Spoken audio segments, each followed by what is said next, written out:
வணக்கம். மாலை முரசு செய்திகளை விரிவாக பார்ப்பதற்கு முன் தலைப்புச் செய்திகளை பார்க்கலாம்.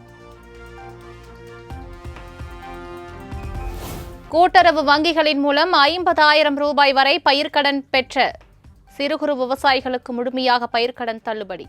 முதலமைச்சர் விஜய் அதிரடி அறிவிப்பு.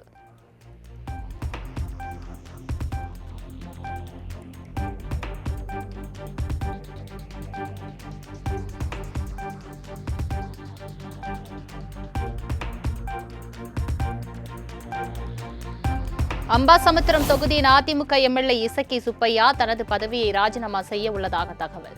நேற்று மரகதம் குமரவேல், ஜெயக்குமார், சத்யபாமா ஆகியோர் ராஜினாமா செய்த நிலையில் இன்று சபாநாயகரை சந்திக்கும் இசக்கி சுப்பையா ராஜினாமா கடிதத்தை வழங்க உள்ளதாக பேச்சு.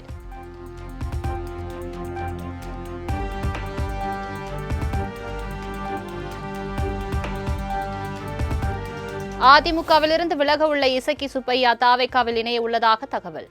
ராஜினாமா கடிதத்தை கொடுத்ததை தொடர்ந்து தாவேக நிர்வாகிகளை சந்திக்க உள்ளதாகவும் எதிர்பார்ப்பு.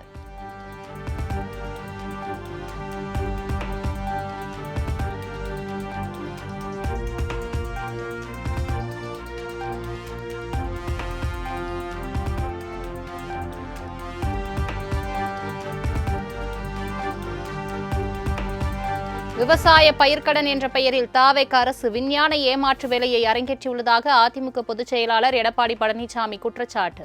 சட்டம் ஒழுங்கு சீர்கேடுகளை தடுக்க முடியாமலும் குதிரை பேரம் நடத்துவதை திசை திருப்ப இப்படியொரு அறிவிப்பை வெளியிட்டுள்ளதாக எக்ஸ் தள பதிவின் மூலம் விமர்சனம்.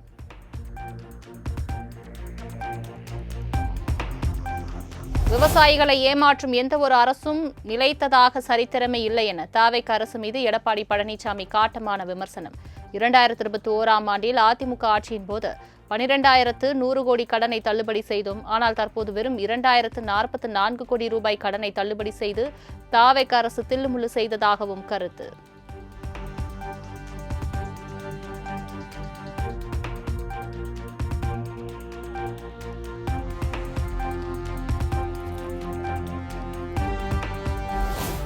திமுகவுடன் சேர்ந்து ஆட்சி அமைக்க முடிவு எடுக்கப்பட்டதால் அதிமுகவில் இருந்து விலகினோம். சுயமரியாதையை தொகுதி மக்கள் நலனை எண்ணி முடிவு எடுத்ததாக மரகதம் குமரவேல் விளக்கம். திராவிட முன்னேற்ற கழகத்தோடு சேர்ந்து ஆட்சி அமைப்பதற்கு விருப்பமில்லை. பல்வேறு அங்க இருக்கின்ற சட்டமன்ற உறுப்பினர்கள் மனதிலும் ஓடிக்கொண்டுதான் இருக்கின்றது. நாங்கள் முடிவு முன்னதாக எடுத்துவிட்டோம்.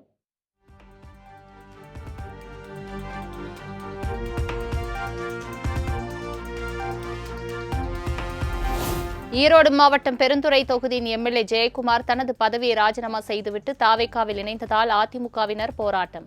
ஜெயக்குமாரின் புகைப்படத்தை காலணியால் அடித்தும் கீழே போட்டு மிதித்தும் போராட்டத்தில் ஈடுபட்டதால் பரபரப்பு. புரட்சித் தலைவர் எம்ஜிஆரின் புகழ், புரட்சித் தலைவர் எம்ஜிஆரின் புகழ், புரட்சித் தலைவர் அம்மாவின் புகழ், புரட்சித் தலைவர் அம்மாவின் புகழ், அனைத்து இந்திய அண்ணா திராவிட முன்னேற்ற கழகத்தின் புகழ், அனைத்து இந்திய அண்ணா திராவிட முன்னேற்றத்தின் புகழ், அனைத்து இந்திய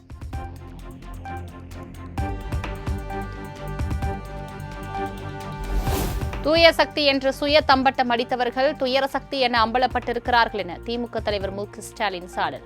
தாவேகாவில் குதிரை வேகத்தில் குதிரை பேரம் நடக்கிறது எனவும் குற்றச்சாட்டு.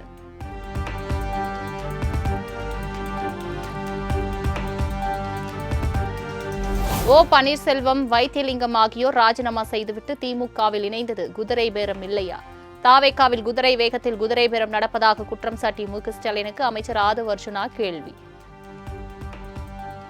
மதசார்பற்ற கொள்கையில் உறுதியா இருந்தா பன்னீர்செல்வம் ஓபிஎஸ் முன்னாள் முதலமைச்சரா இருந்தவர் அவர் ரிசைன் பண்ணிட்டு மு க ஸ்டாலின் முன்பு சேரும் பொழுதோ வைத்தியலிங்கம் அவர்கள் சேரும் போதோ அவர் என்ன குதிரை பேரம் நடத்துறாருன்னு ஓபன் பண்ணட்டும். அந்த மாதிரி எந்த கட்சியிலிருந்தும் ஒரு எம்எல்ஏ ரிசைன் பண்ணிட்டு ஒரு கட்சியில சேரலாம்.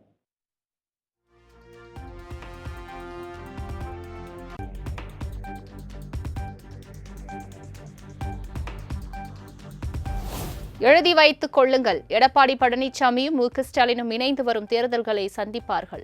அமைச்சர் ஆதவ் அர்ஜுனா ஆருடம்.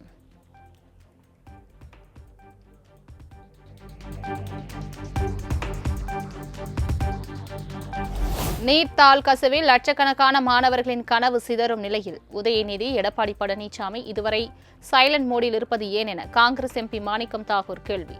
நீட் வினாத்தாள் கசிவு குறித்து பேசக்கூடாது என மேலிடத்திலிருந்து உத்தரவு வந்துவிட்டதா என்றும் விமர்சனம்.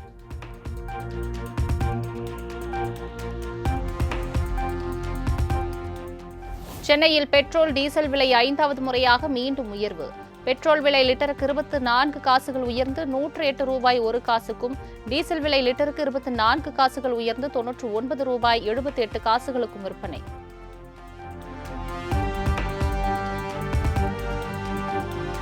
பெட்ரோல் டீசல் விலை உயர்வை தொடர்ந்து சென்னையில் சிஎன்ஜி விலை 2 ரூபாய் அதிகரிப்பு.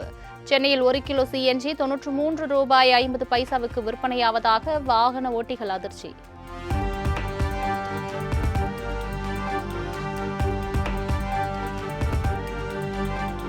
முதலமைச்சர் விஜய் இல்லத்திற்கு செல்லும் நீலாங்கரை சாலையில் 50க்கும் மேற்பட்டோர் திடீரென சாலை மறியல் போராட்டம். கடந்த 10 நாட்களாக இரவு பகல் பாராமல் நாள்தோறும் 4 மணி நேரம் மின்வெட்டு நிலவி வருவதாக குற்றச்சாட்டு.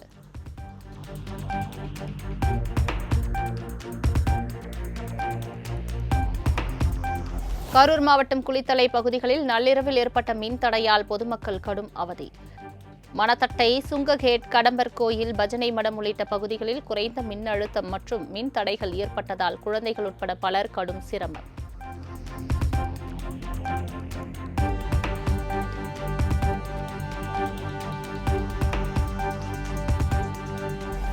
சங்கராபுரம் அருகே செம்பரம்பட்டு கிராமத்தில் கனமழை காரணமாக கடந்த 2 நாட்களாக மின்சாரம் துண்டிப்பு. உடனடியாக மின் விநியோகம் செய்து தரகோரி பொதுமக்கள் சாலை மறியலில் ஈடுபட்டதால் பரபரப்பு.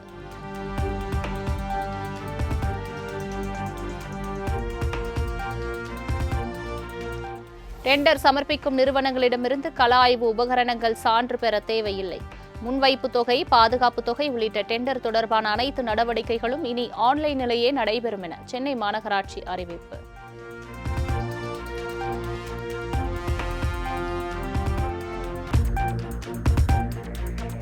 கோவை, திருப்பூர், நீலகிரி, ஈரோடு உள்ளிட்ட 8 மாவட்டங்களில் இன்று கனமழைக்கு வாய்ப்பு. நாளை முதல் வரும் 31ஆம் தேதி வரை தமிழகம் மற்றும் புதுச்சேரியில் மிதமான மழை பெய்யக்கூடும் எனவும் வானிலை ஆய்வு மையம் கணிப்பு.